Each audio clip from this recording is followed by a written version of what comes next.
effectivement permis à deux de ces compagnies, les Jet Star et puis Rodrigo Guzman, de pouvoir représenter leur spectacle ici, et puis une co-commande qu'on a faite ensemble à Taïgué pour une pièce qui s'appelle Abané Abané, qui sera éditée, enfin publiée, livrée au public en novembre prochain en Allemagne. Moi, je vais simplement vous faire un petit flash pour comprendre comment on peut vivre en tant qu'artiste dans un pays qui s'appelle le Tchad. Parce que le Tchad, moi, très honnêtement, quand en 2011, on m'a demandé de prendre la direction de l'Institut français au Tchad, très honnêtement, je ne savais même pas, grosso modo, où était le Tchad. J'ignorais même que la capitale s'appelait N'Djamena, et j'ignorais à peu près tout ce pays. Aujourd'hui, évidemment, l'ignorance est moins grande parce que le président de la République, Idriss Déby Itno, a envoyé les troupes tchadiennes aux côtés des forces françaises dans l'opération Serval au Mali. Donc forcément, ça a donné un éclairage et mis sous les projecteurs ce pays. Ensuite, il y a eu tout le travail militaire également en Centrafrique, puisque l'ensemble de la Centrafrique, aujourd'hui, je ne sais pas si c'est d'ailleurs très clair dans la tête des gens en Europe, la Centrafrique a été vidée intégralement de sa population musulmane. Donc tous les musulmans sont partis de Centrafrique et sont aujourd'hui réfugiés au Tchad, en grosse partie au Tchad. Alors l'histoire de ce pays, elle est absolument étonnante, elle est bouleversante et elle est dramatique. Le Tchad s'est réveillé de la colonisation française. Il y a eu pendant quelques années un président de la République, des présidents de la République, il y en a eu trois d'obédients, enfin plutôt chrétiens, animistes et chrétiens, et qui ont également entraîné une guerre, une inimitié, sinon une guerre, une inimitié entre les populations musulmanes et les populations chrétiennes. La répartition, on ne la connaît pas trop. Officiellement, maintenant que c'est un gouvernement musulman qui est au pouvoir, on dit qu'il y a 70% de musulmans et 30% de chrétiens et animistes. Les chrétiens disent que c'est à parité, qu'il y a à peu près 50% des deux côtés, en fait on n'en sait rien.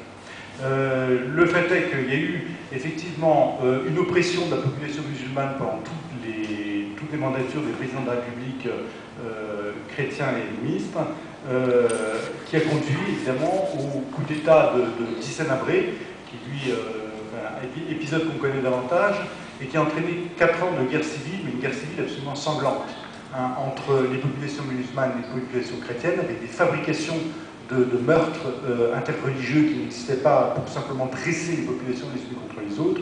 Ça a été quand même assez terrible. Après, donc Hissène Habré a arraché le pouvoir à ce moment-là, après une guerre civile extraordinaire. Il a mis en place une dictature extrêmement forte et épouvantable. Son bras armé, c'était Idriss Déby Itno, qui en 1991 l'a foutu dehors et a pris le pouvoir à sa place avec le soutien des troupes françaises.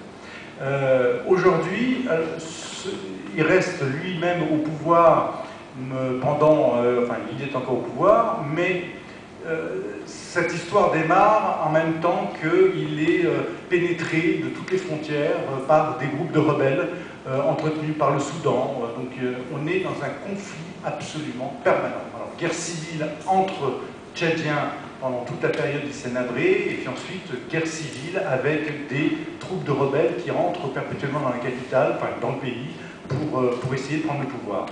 L'épisode, enfin, ces litanies de conflits sanglants se terminent en 2008 avec la dernière entrée des troupes rebelles qui sont matées et les troupes de Itno se maintient au pouvoir. 2008, c'est effectivement le début d'une période de paix.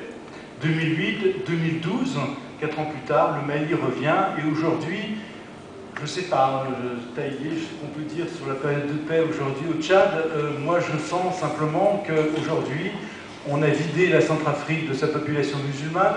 Les musulmans sont dans le sud tchadien, donc dans des camps, il y a des camps de réfugiés de 40 000 personnes dans des bassins de population à peine plus grands, voire plus petits. et des populations chrétiennes. Donc ça veut dire qu'on est en train de mettre en place des bombes qui peuvent éclater du jour au lendemain. Donc je ne pense pas que le Tchad soit sorti d'affaires dans cette quiétude. Dans cette inquiétude, pardon.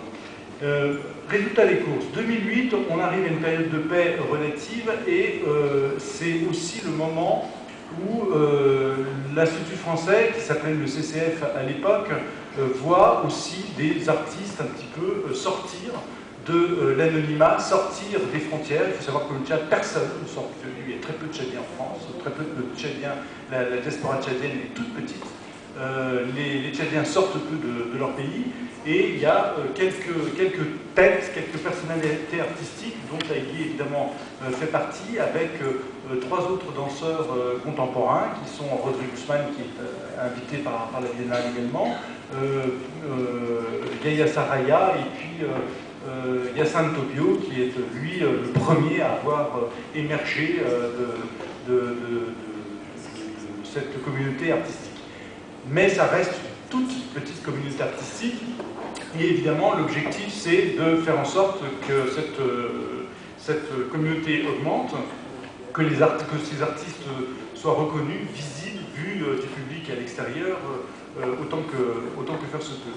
Voilà, donc l'engagement de l'Institut français aujourd'hui, c'est celui-ci, c'est toujours de dresser des ponts continuels de façon à ce que les artistes qui viennent chez nous puissent repartir avec l'idée de pouvoir emmener avec eux les artistes à l'extérieur. C'est comme ça que Taïgué est parti et c'est comme ça que les Tchados sont apparus. Alors en 2012, quand je suis arrivé au Tchad, on a travaillé avec les 4 danseurs contemporains sur la mise en place de rencontres qui s'appellent Soir-Soir, dont Taïgué a assuré la direction